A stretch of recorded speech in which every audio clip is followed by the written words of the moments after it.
ትናንት አንድ ቦታ ተጠርቼ ሄድኩኝ። ላይቭ ላይ ነው ጠርተው አስገቡኝ። ማለት እንደኔ ኦርቶዶክስ አማኝ ናቸውና እነዚህ ሰዎች ከጠሩኝ በኋላ ስላሴ ስለሚባለው አስተምሮ የተሳሳተ አመለካከት አለ አሉ። እንዴት ነው የተሳሳተ አመለካከት ካለኝ? የተሳሳተ አመለካከት ካለኝ ደግሞ እናንተ ልታርሙ ይሞክሩ፣ ማስረጃ አቅርቡልኝና እኔ የተናገርኩት ነገርና እናንተ የተናገራችሁት ነገር ትክክል ካልሆነ እኔ የተናገርኩት ነገርና እናንተ የተናገራችሁት ነገር ካልተስማማ በማስረጃ እንተራረማለን አልኳችሁኝ። መጽሐፍ ቅዱስ ተበርዟል ደግሞ እንዴ ልትል ቻልክ ካላችሁኝ ያው እኔ ማስረጃ አለኝ፣ ነፍ ማስረጃ ማቅረብ ይቻላል። ስለዚህ ይሄ የግል አቋም ነው አልኳቸውና እነሱ ይሄን በመደገፍ በነገራችን ላይ እኔ የሚውት አድርገው ያው ይሄ ልጅ ሙስሊም ነው እንደዛ ነው እንደዚህ ነው እያሉ ነው። እና እኔ ትልቁ ነገር ማለት የፈለኩትኝ ነገር ማንኛችሁም አስፈላጊ ከሆነ እኔ ሁላችሁም እንግዲህ 1000 ምናምን ሰው አለ ሁሱን እዚህ ሁላችሁም ታምኑታላችሁ። አስፈላጊ የሆነ ዲያቆን መሆኔን ቤተክርስቲያን መቼም የራሷ የሆነ ዶክመንት አላት። አገልጋይ መሆኔን ማንኛውም ሰው እንዲረዳኝ፣ ምክንያቱም ስሜን እያጠፉት ስለሆነ ማለት ነው። አንደኛ ደረጃ ላይ ሙስሊም ነው፣ ሙስሊሞች እንደዚህ ያደርገውት ነው እየተባለ ስለሆነ ፈጣሪ በሚያውቀው ሲጀምር ህግጋቱን እንኳን ራሱ አያውቁትም ብዬ ነው ማስበው። አንድ ሰው ማርያምን ብሎ ከማለ እንዴት ሙስሊም ሊባል ይችላል? እግዚአብሔርን ብሎ እየማለ እንዴት ሙስሊም ሊባል ይችላል? መስቀል አስሮ ምን አይነት ሙስሊም ነው ይሄና?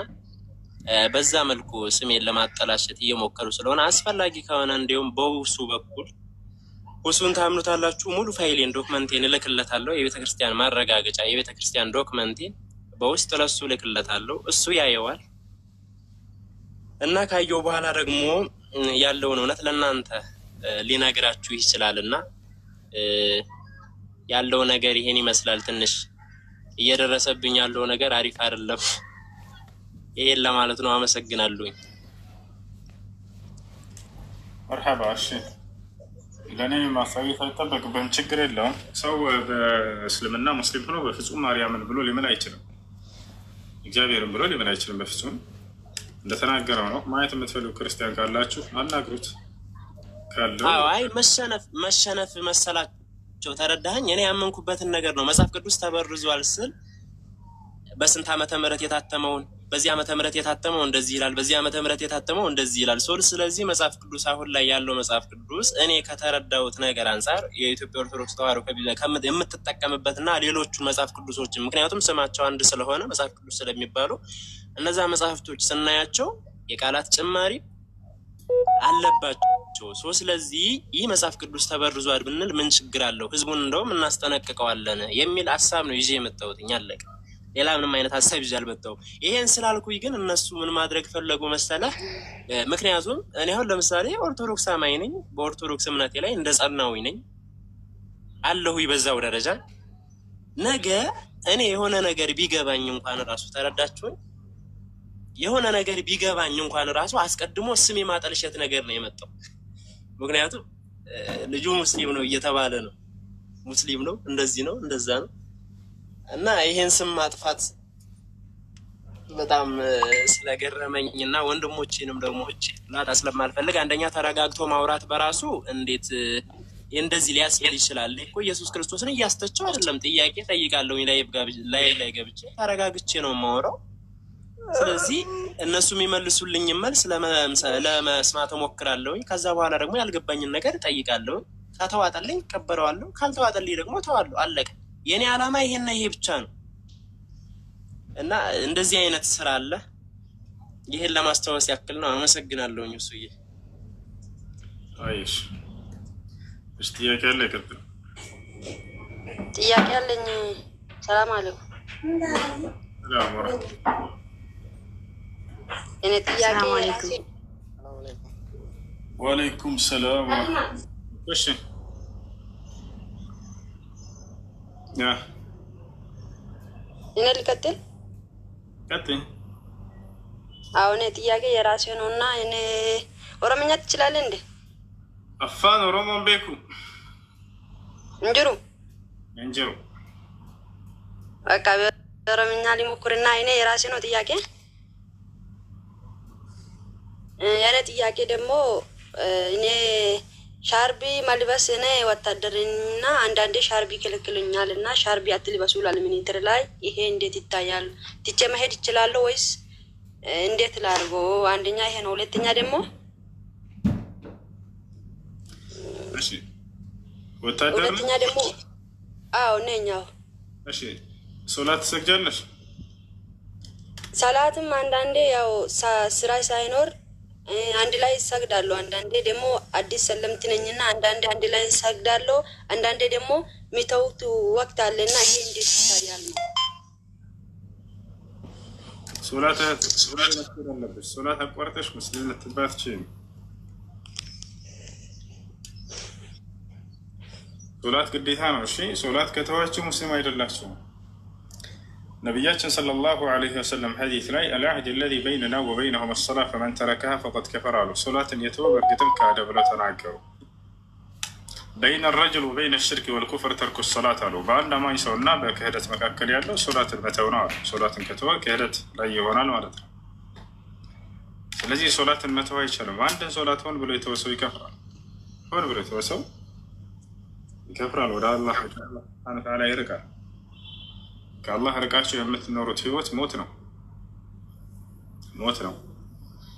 በህይወት ያላችሁ ብትሆኑም እንኳን ከአላህ ጋር ተሳስራችሁ አላህን አምናችሁ ብትሞቱም እንኳን ለዘላለም ህያው ናችሁ። ናት ሞታችሁ አይባልም። ወላ ተሕሰበነ አለዚነ ቁቲሉ ፊ ሰቢሊላሂ አምዋታ። ይህን ያለሽ ሰላም አለይኩም። ወአለይኩም ሰላም ወረሕመቱላሂ ወበረካቱ። ሁሱ የአሹራ ጾም ከሐሙስ እና ጁማ ነው የሚጾመው ወይስ 9 እና 10 ነው? 8 እና 9? የአሹራ ቀን ጾም የሚጾመው ነቢያችን ሰለላሁ ዐለይሂ ወሰለም እንደተናገሩት ልብ በሉ ያ ጀማዓ፣ ከፊት ለፊታችን ታላቅ የጾም ቀን አለ፣ የአሹራ ቀን ጾም። አሹራ የሚለው አሽር ከሚለው 10 ከሚለው የተያዘ ቀን ነው። እርሱም የሙሐረም የአረበኛ ወራት አቆጣጠር የሙሐረም አሁን ያለንበት የአረበኛ ወራት አቆጣጠር አንደኛው ወር ነው። አንደኛው ወር 10ኛው ቀን ላይ ያለው ማለት ነው። እሱ ቀን ነው። ይህን ቀን የጾመ ሰው እንዳብል እንደሆነ ነቢያችን ሰለላሁ ዐለይሂ ወሰለም ሲናገሩ ምን አሉ? ሲያም የውም አሹራ ዩከፍሩ ሰነተ ልማውዲያ አሉ። የአሹራን ቀን መጾም ያለፈን የአንድ ዓመት ወንጀል ያስምራል አሉ፣ ያስተሰርያል። ይህ 10ኛው ቀን ምንድነው ከተባለ ነቢዩላህ ሙሳ ዐለይሂ ሰላም እና እስራኤላውያኖች ከፈርዖን ግፍና በደል ነፃ የወጡበት ቀን ነው። ነቢያችን ሰለላሁ ዐለይሂ ወሰለም ሐዲስ ላይ ሲናገሩ ኢነሁ የውሙን ነጀ አላሁ ፊህ ሙሳ ወመን መዐሁ ሚን ዙልሚ ፊርዐውን አሉ። ይህ የሙሐረም ወር 10ኛው ቀን አሹራ የሚባለው አላህ ስብሓነ ወተዓላ ሙሳንና ተከታዮችን ከፈርዖን ግፍና በደል ነፃ ያወጣበት ፈርዖንን ያሰመጠበት ቀን ነው ብለው ተናገሩ። ሙሳ በዛን ጊዜ ተደስቷል፣ ድልን ስለተጎናጸፈ እኔም ለወንድሜ ለሙሳ ደስታ ነውና ብለው ነቢያችን ሰለላሁ ዐለይሂ ወሰለም ያን ደስታ በጾም ያሳልፉታል እና እኛም በጾም እናሳልፈዋለን ማለት ነው። መቼ ነው ከተባለ የአሁኑ ቅዳሜ ነው። እሺ ታዲያ ነቢያችን ሰለላሁ ዐለይሂ ወሰለም በሌላ ሐዲስ ላይ ምን አሉ? ለኢን በቂቱ ኢለል ዓም አልማዲ ኢለል ዓም አልቃዲም ለአሱመና አታሲዕ አሉ። ምናልባት እስከ ቀጣዩ ዓመት ድረስ ከቆየሁኝ 9ኛውንም ቀን እጾማለሁኝ አሉ። ስለዚህ 9ኛውን እና 10ኛውን በጾም ያ ነው የተሻለ 9ኛውና ማነው 10ኛውና 11 አንዱን ብቻ ጾምስ ችግር የለውም ይቻላል። ነገር ግን ይበልጥ 9ኛውንም አብሮ ቢቀጥል ነው ቢጨምር ነው። እሺ ሰላም አለይኩም። ወአለይኩም ሰላም መርሐባ። አንድ ጥያቄ አለኝ። እሺ አሁን ለምሳሌ አንድ ሰው ላይክ መደብር ልትገዛ ስትል